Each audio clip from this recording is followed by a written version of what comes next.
What's up, guys? It's Javi from the Bullpen Mafia. Really excited to have a former teammate of Petey and mine and current New York Met, Adrian Houser, on the pod today. Before we get going, though, we want to make sure you're following us on all socials. That is YouTube, Spotify, Apple Podcasts, and Instagram. Like and subscribe and engage with us wherever possible. Really excited about the episode today. We're going to talk all things New York Mets with Adrian. We're going to talk about the Grimace streak. We're going to talk about the London series. We're going to talk about the Mets sneaking back into playoff contention and a kid from Oklahoma moving to New York City. So without further ado, here's Adrian Houser.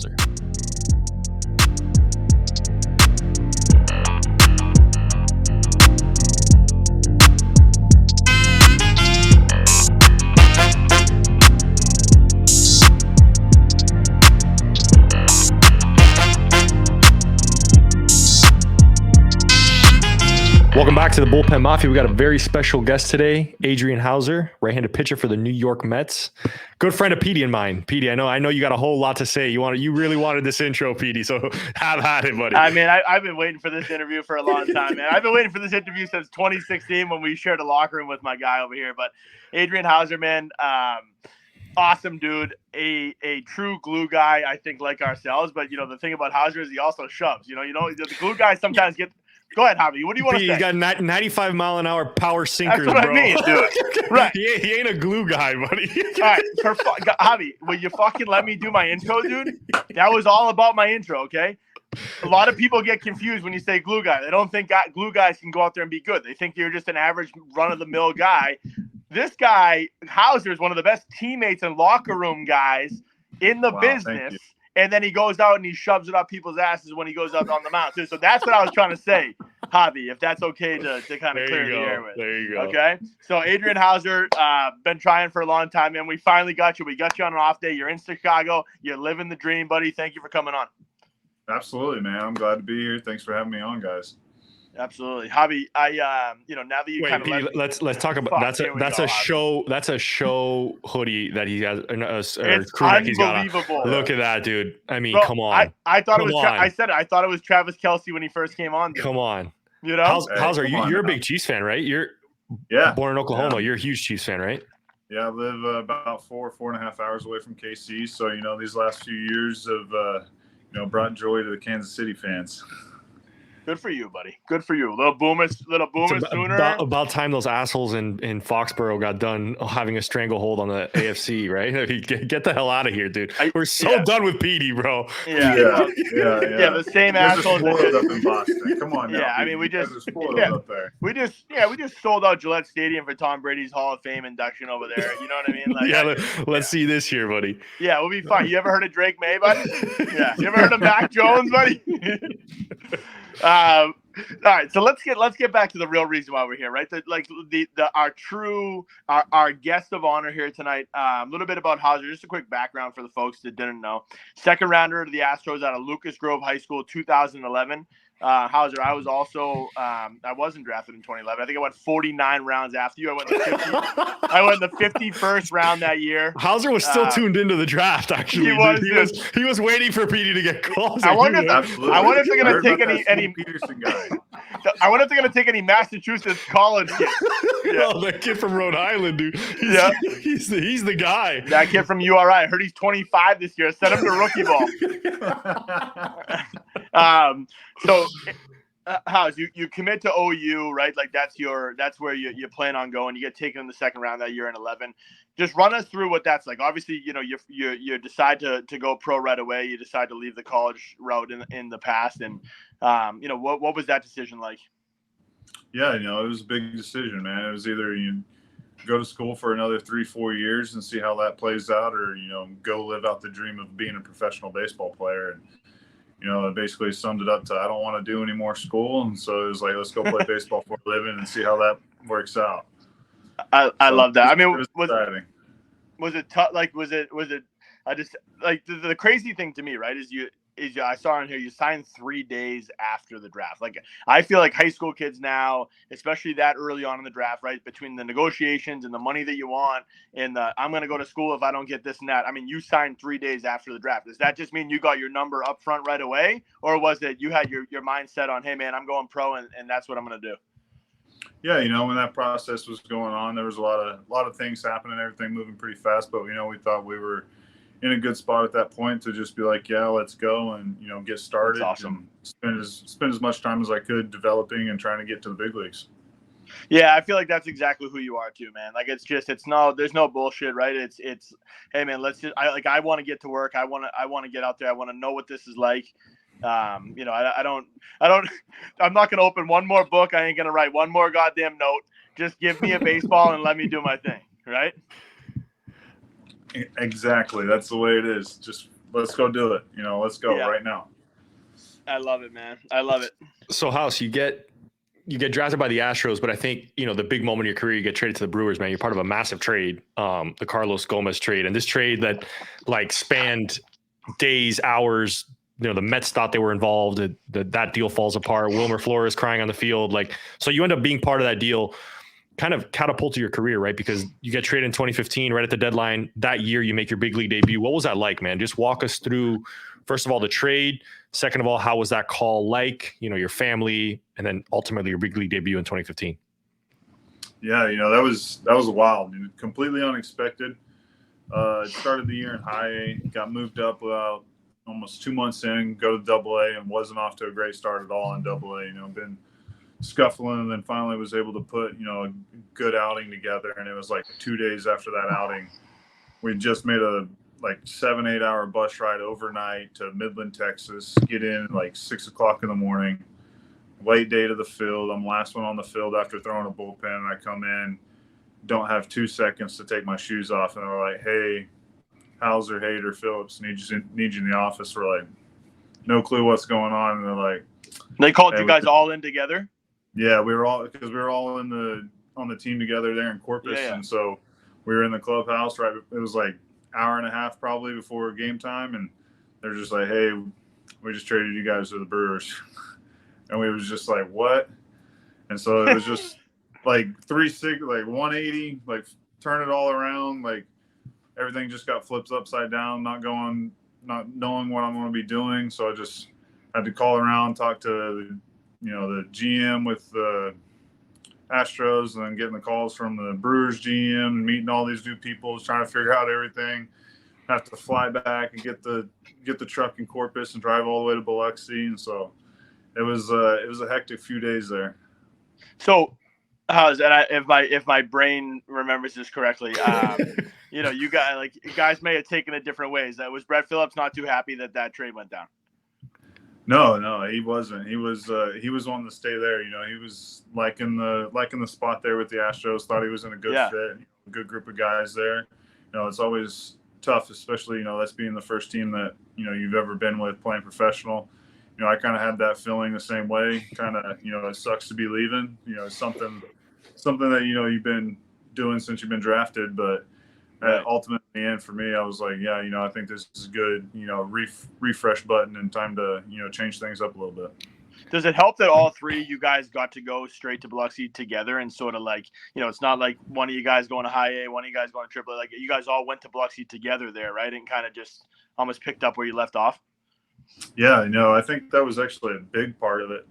What made it so easy was knowing that I had two guys there that, I've been with, I know that I'm familiar with, and I can, hang out with, but also that group of guys that was there in Biloxi in 2015, they were something else. They were great group. Great group. Yeah, great group. As soon as we I was on my third year of high A, but that doesn't matter.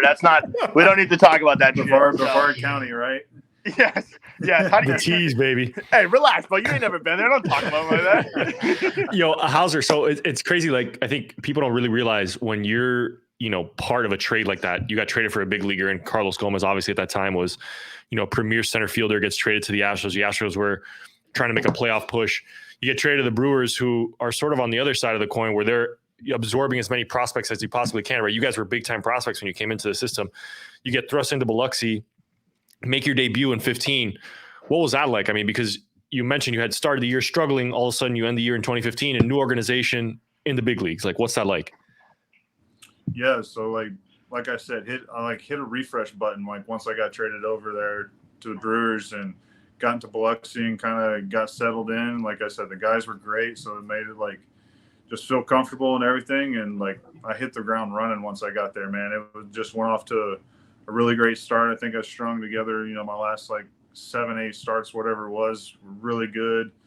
I got lit up the last outing of the year, which was all right because we already made playoffs, and I think I threw a complete game shutout first round in playoffs, and I think that's kind of what got me to get the call there the last 2 weeks of September, and it was unbelievable. Wasn't expecting it. We made it all the way to the finals that year in AA, and I remember I just took a backpack because I knew we were only going for like 2 games, and I'd already packed my truck up, and I was ready to drive home as soon as we got back to Biloxi after the championship.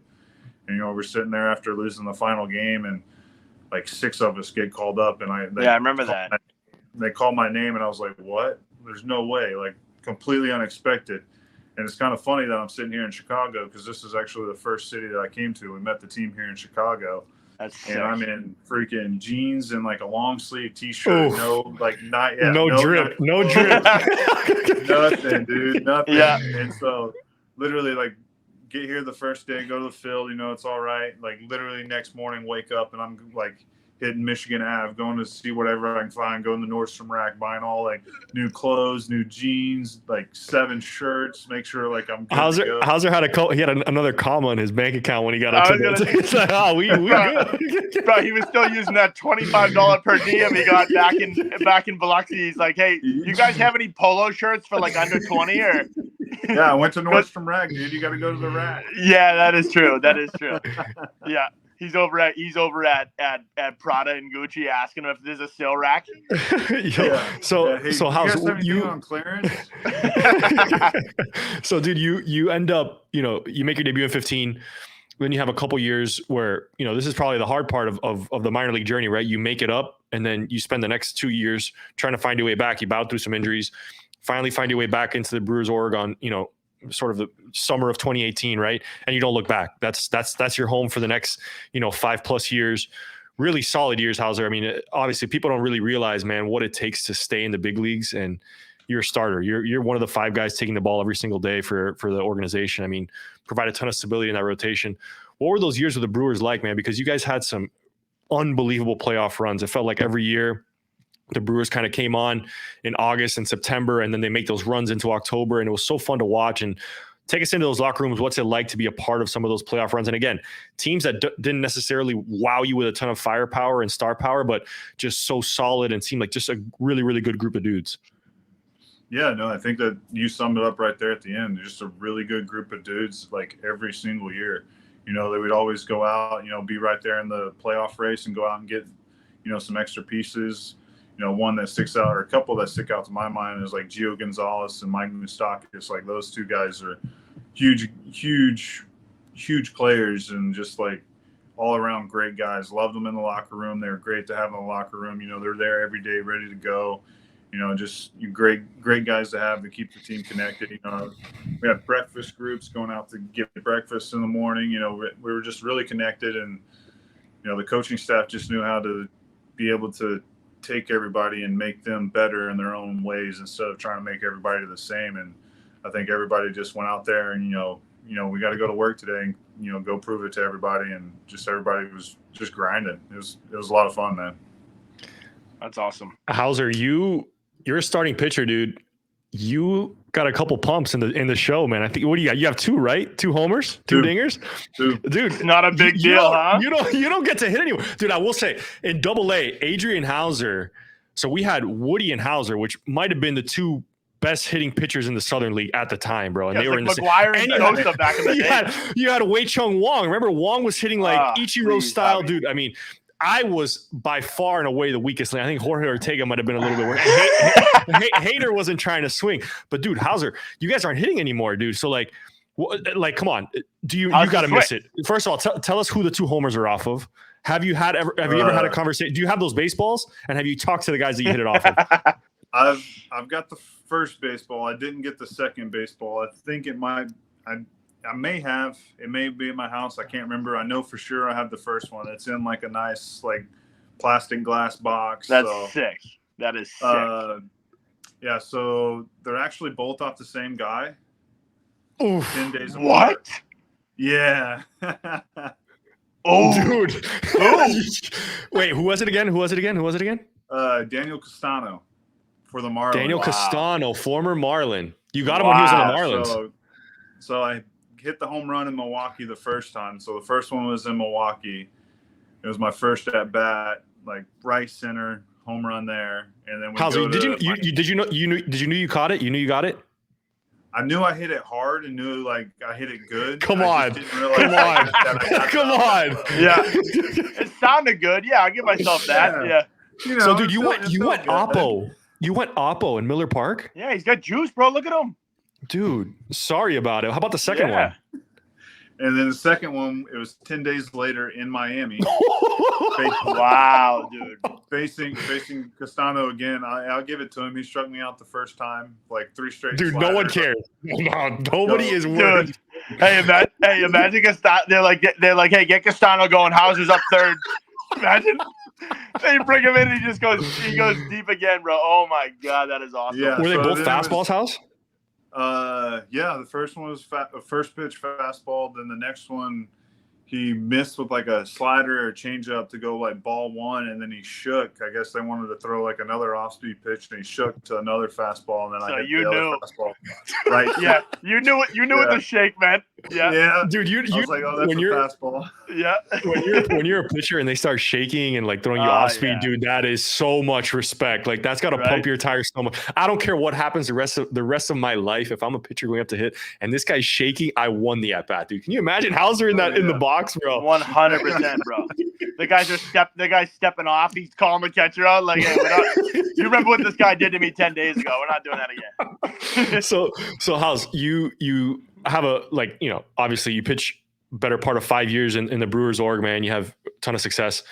What do you think, maturity wise, what was that curve like for you? What really changed? What sort of things did you like? What clicked for you and like really started to work? I mean, obviously you always had a really good sinker, man. And I felt like people started going the other way, right? It started going like elevated fastballs and you still maintain that sinker, right? I mean, your ground ball rates are still some of the highest in the league. Like you've stayed true to who you are. Hobby. Scott.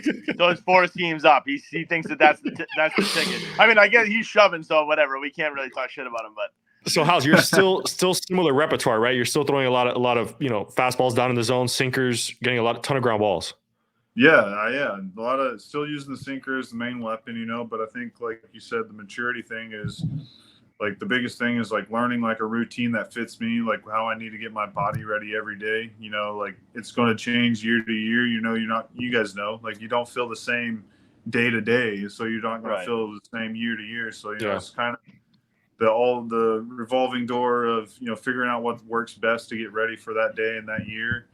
And then also like knowing what I need to, change in the repertoire. Like last year, I really started throwing a lot more front hip sinkers to lefties. I was having a hard time getting lefties out, living away with the sinker. They're able to just slap it in the hole.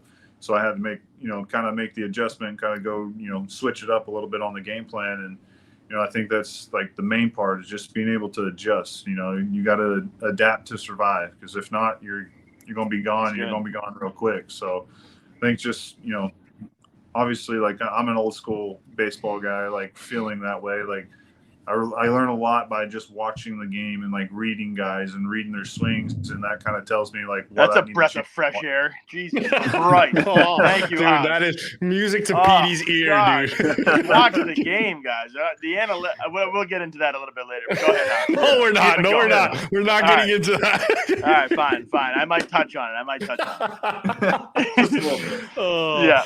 How's it? What was it like this offseason, man? You get traded to the Mets. I mean, that must have been, a huge change. Obviously, you spent the majority of your early life and your adulthood. You kind of grow up in Milwaukee, and you turn a leaf. You're married. You got kids. Now you're in New York City, bro. So for a kid from Oklahoma, what's that like, man? The Big Apple. The Big Apple, bro.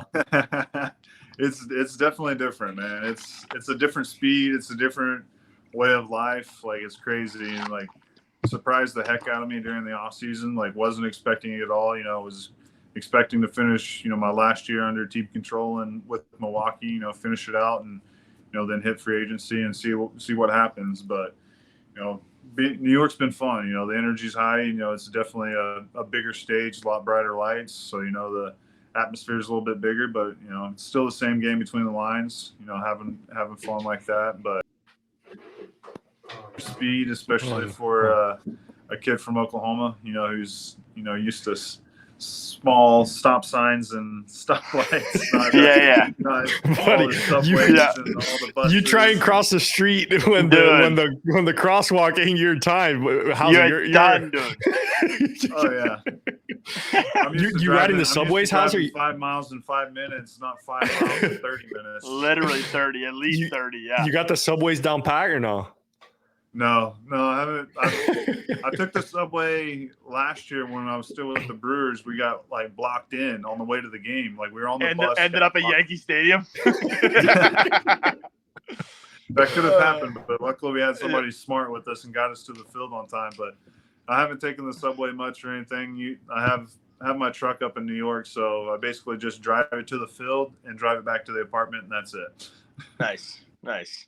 How's you guys have been in the Petey, you go ahead. I was gonna say, like, House, what is it like? You talk a little bit about, I mean, you're coming from, Milwaukee and that sort of market, like in New York. Like, do you feel like with the media and the, just being with the Mets, like, is that a different feeling for you? Like, is it a different feeling around the clubhouse? Like, is it, obviously just the media attention that you're getting now is different, right? Yeah, like it's more like, I mean, that's basically the easiest way to sum it up is like in Milwaukee, you may have 5-6 reporters in there before a game. In New York, you're going to have anywhere from 10 to 15 to 30 sometimes, just depending on the day. So, right. I mean, you have more people, more eyes, more stories. Any given day, you're going to have 10, 15 different stories on the New York Mets just because there's so many reporters and stuff like that. But it's still the same. You answer the questions, do what you can and just go play on the field. What was the London series like? Was that the same? Like, just kind of, obviously there's a lot of build up to that. You guys get down there, you play in the Phils. Like, what was that like? It was like a nice family trip, by the way, too, man. Yeah, really. That was a great trip. On the social. Hey, thank you. Great. Thank you. It was fun, man. It was quick. I will say that. Like, it felt like we were there and then we were, flying back home. So we didn't get like a ton of time to explore and do a whole lot, but we were able to see a few things. Got to take a little boat ride one night after dinner underneath the London Bridge. Saw the eye, saw Big Ben. Wow. So got to do a few things, but it was pretty cool. It's kind of like New York as far as the traffic, though. I think we were 6 or 7 miles from the stadium, and it was an hour every day to the stadium, just unreal the day. Yeah, it was. That part wasn't it, but it was fun being over there, experience it. It was my first time there, so being able to do all that and getting to just brought feel the family with you too, right? Yeah. My wife came with me, so we made it a nice little trip out of it. And I'll tell you what, though, the 108,000 fans in 2 games was a lot of fans. It was pretty cool. That was sick. That's insane, man. Yeah, just a couple of footy boys, man, just taking in the baseball, right? Dude. That's crazy. Imagine them showing up being like, "What the fuck is this?" Wait, we didn't sign up for this.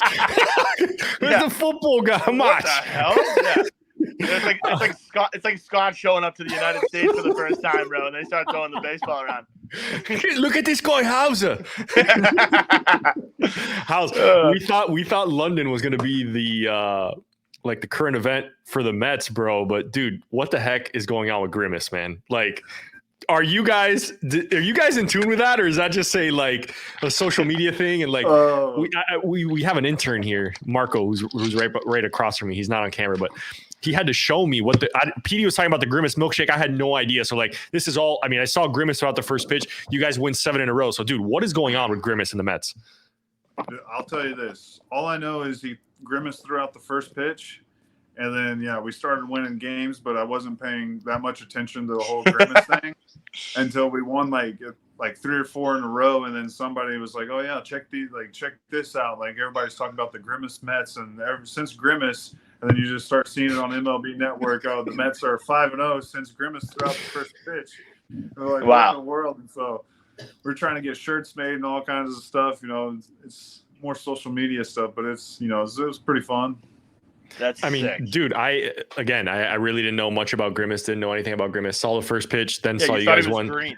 Yeah, I thought he was green. You guys won 6, then you won 7 last night. Unfortunately, the Grimace win streak finally came to an end. But dude, how does for our listeners, take us inside a clubhouse of a 6-game winning streak, dude. That's got to be fun, right? Because you guys had struggled out of the gate, and the Mets, you mentioned, big market in New York City, a lot of eyeballs, a lot of attention, a lot of pressure, whether people want to admit it or not.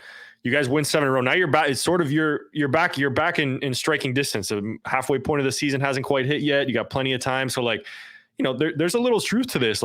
People want to attach Grimace to it, but you start winning some games. Hey, everybody's showing up to the field the same way I came dressed the day before. If it means we're going to win today, right? I mean, that's just the reality. Yeah, Houser's wearing that sweatshirt to the field. Yeah, you know how it is. You get on a winning streak, you keep those routines real nice and tidy. Yeah, but no, man, it's fun. You're winning 6 games in a row. Any kind of winning streak is special, and you're being able to do it in the big leagues is even cooler.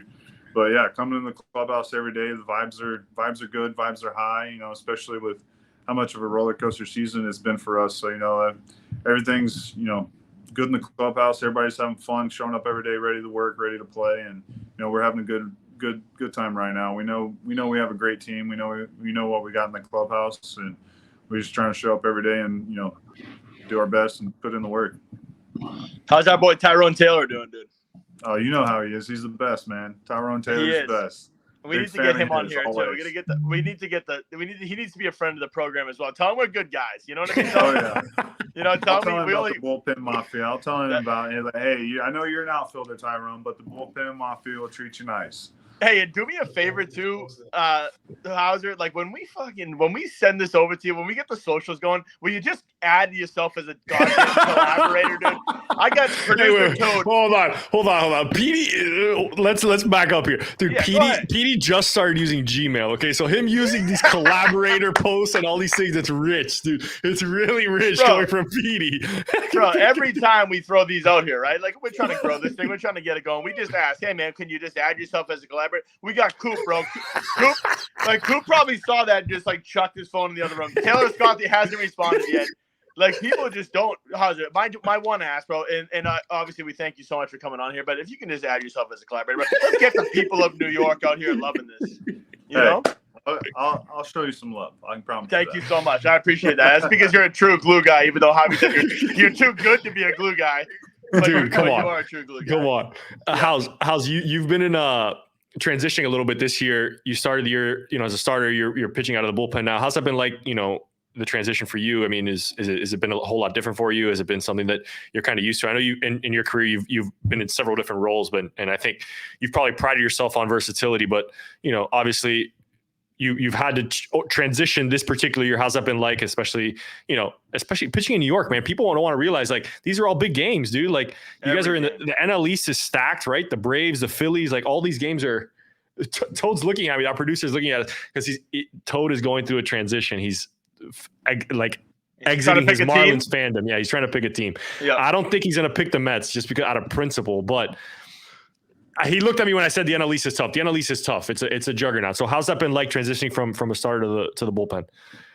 Yeah, I think early in my career, coming up and throwing out the bullpen for a couple months with the Brewers, I think that's helped me, kind of learn how to adapt and feel my way around the game. Just kind of read the game. Know what situations could possibly come in and that kind of stuff. Just know when to be ready. Know how to prepare and be ready. Be loose in the bullpen. That kind of stuff. Get a good routine. You had some good role models in Biloxi and stuff like that. Yeah, absolutely. that Steve Peterson guy. I got there you go. Pump the tires, baby. That's what Petey needed. Yeah, I got a couple more questions later on. Kind of, just feed them in there. Yeah, go ahead. Sorry, Hans, go ahead. Yeah, so I think all that early experience has helped. Just being able to understand, what part of the game I could be pitching in and when to be ready. So it hasn't been that bad of a deal. Just there's always a job to do. Be ready to go out there and perform and get outs. Yeah. That's always the main thing. Try to get the W for the boys. I love that. For the boys. He's still using it, man. He's the Houser. You were one of the best for the boys guys. I mean, everything you ever did was for the boys, and I loved it because you're still doing it, obviously, which is just fantastic. Navi, what do you got? House, I guess my last baseball related question, you get, obviously you've been different organizations now. It's your first taste. You were, came up with the Astros, kind of grew up with the Brewers. Now you're pitching for the Mets. What's it been like, at this stage in your career? You got a family now. We talked about you maturing a little bit, but you got to feel like in New York City, man, you're a kid from Oklahoma. Like this is big time. Like this is, you got to feel like this is a sort of the realization of a childhood dream, pitching in a big city like this. Like I'm sure, going into the park every day, you're at Citi Field, man. You're not just playing games anymore. These are meaningful games every single day. So like, tell us a little bit about like, your transition. Hey, like as a child, this would have been Adrian Houser at 10 years old would kill for the opportunity that Adrian Houser has right now pitching for the New York Mets. Absolutely. No, I mean, you couldn't sum it up any better right there. Like there's times when I'm just sitting in my apartment, sitting out on the balcony, just looking out, and you see just New York staring you right there in the face. And it's like, man, this is real. Like, they're like, a little kid's dream is like real. Like it really like sets in, like you said, big city, it just magnifies everything and makes it feel even more real. Not saying that I haven't, I'm not taking anything for granted, being with the Brewers or anything like that. But like, like you said, bigger city, a little bit more spotlight and everything kind of, gives it that little bit more feel and everything. So yeah, it's been great and it's awesome, just trying to soak it up and enjoy it and, have a good year and just playing some baseball, man. It's a lot of fun. What advice, if any, would you have for like young kids? Obviously, like yourself, you come out of high school, second rounder there. Just what you've learned over the last couple of years and all your years in the game so far. What advice you got for young guys out there that might be listening to to kind of get their careers going like yours? Play every sport you can. I'll say that. There we go. Don't play one Preach. sport. Yeah. Please do not play one sport. If you play one sport, you'll burn out. Play every sport you can because at the end of the day, it's going to make you a better athlete. It's going to make you a better player and all. Know your body. Learn your body. Take care of your body. That's a big thing. There's injuries going around, the game's changing, all that kind of stuff. So you need to really be on top of that kind of stuff. Put in the work, put in the exercise. Stretch. Good nutrition, all that kind of stuff. Like start taking care of your body earlier. Yeah, when you're younger, you feel great all the time. You go out and stay up till 4 o'clock in the morning playing video games or whatever, and then wake up at 10 o'clock and be ready to go, and your body feels fine. And you get a little bit older and your body starts hurting, but the quicker you can take care of that body, it's gonna be a lot better. I like that. You're a video game guy, huh? At your house? Oh yeah, it's an off day. I'm just playing video games earlier. I love it. Well, hey, actually, yeah, you boys are interrupted. I'd like to get back. Hey, Petey, shut up, all right? Yeah, exactly. You guys are getting into my game. Yeah, you guys good yet or what?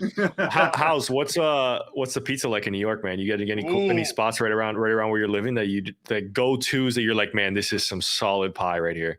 I haven't been able to try a ton just because I haven't usually eat at the field. We have our chefs are amazing. He's on the TB12 diet. I'm not that strict. But there is one place like when coming in with Milwaukee, it's called 99-cent pizza. It sounds it doesn't but I promise you, man, it's really good pizza. Some of the best pizza that I've had so far. Where is it? In Queens? No, that was in Manhattan. It was around where we were staying. We stayed at like the Conrad, so close to Central Park and like right in that area. So I think there's a few of them, but it was really good pizza. Only have had like one or two other ones so far, but I have to. Dude, our boy House's body's a temple, man. We ain't. Yeah, and he ain't cutting any corners, bro. My boy's on the straight and narrow. Petey, you and I are going to 99-cent pizza every day, bro. buddy. I was just gonna say you're probably writing this shit down when you make a Yankee Stadium visit. Hey, House. Like we don't like Javi came on here one day, dude, with a Yankees hat on, like out of nowhere. Had no clue this guy was just a diehard. This is why he's asking you all these New York questions, because when he gets there, he wants to know where he's going first. And is it Manhattan? Is it Queens? Is it near the Bronx? What do you like near the Bronx? Because he's planning on this whole trip. He wants to go out to Boston for a little Yankees Red Sox series too. So there you go. We'll see. I just. Yeah, House. Hey, gotta give a shout out to House, another one of the guys that hooked the family up. House, was that 2 years ago? Yeah, 22 2 years ago. Yeah, you guys. Yeah, you came to Boston, hooked the boys up. Obviously, I gotta make sure I give you credit for that. So that was always a pleasure. You guys should have came back. We could have done it again this year, but you didn't. You had to go to New York and just. Yeah, I mean, you're right. You're like 4 hours down the road, dude. It'd be nice for me to kind of get in the car one time and show the family a little something different than the friendly confines. I mean, not the friendly confines. What is the friendly confines? Is that Wrigley? Wrigley, Petey, dude. I don't give what I'm trying to say. What I'm trying to say. You say you're a Boston fan? But confines? Yeah. Well, what I meant to say was like this old stadium that needs to be rebuilt at some point. Hey, I don't like it in there, boys. It's tight. It's small. You go to these places now, they look like goddamn malls and museums. Right? You go to Fenway, you can't even sit next to the guy beside you. Anybody over 160, dude, you're in the next guy's seat. I will say we just came from the Rangers Stadium, and that place. I bet you it's raises incredible. The bar. Yeah, that's what I mean, dude. It's 2024, insane. Dude. You can't even see in some of the goddamn seats at Fenway. You get an obstructed view ticket, dude. It costs you $150. You can't even see home plate. Get me out of that place, dude. Get out of here, bro. Right. I still want you to. I still love you to come down, though. Well, dude, the Mets are coming down to Miami. Toad and I, Houser, we haven't gone to many Marlins games this year. We went to see the Brewers a couple weeks ago, but we got to go down to Miami. I mean, to the stadium. Our studio is right in the shadow of Marlins Park, so we will definitely be there when the Mets come into town. Dude, you could walk into Marlins Park without a. You could probably get down on the field. You could probably hit. Toad's gonna hit. Toad can find his way into the lineup on the Marlins right now if he really wanted to. Now playing second base, Toad. I love it. Oh man, I love how he puts you at second base too. He doesn't think you're bringing much to the table. I played second base growing up. Toad's a second baseman, dude. Yeah, I love it. Good hands. Nailed it. But dude, House, it's been awesome to have you on, bro. I know Petey said you were a glue guy, but you're much more than that, man. You're not only a friend of the Mafia, but a friend of Petey and I. We were telling Toad earlier, you truly were one of our best teammates, man. One of the guys that, I think anything we ever had to say about Houser was a tremendous thing. We're always willing to pump your tires, man. We're proud of you. You're pitching for the New York Mets, man. Like you mentioned, your kid's dream come true, man. We're rooting for you. We'll definitely keep in touch. Obviously, the story of the Mets, the Grimace Mets, seems like it just started. So we're gonna Grimace Mets. We're gonna keep following Adrian Houser. We're gonna keep following the Mets, man. Hopefully, this little winning streak continues and the Mets find themselves in the playoffs. But House, thanks so much for coming on, man. Can't wait to catch up with you later on in the season. Absolutely, brother. Appreciate you having me on.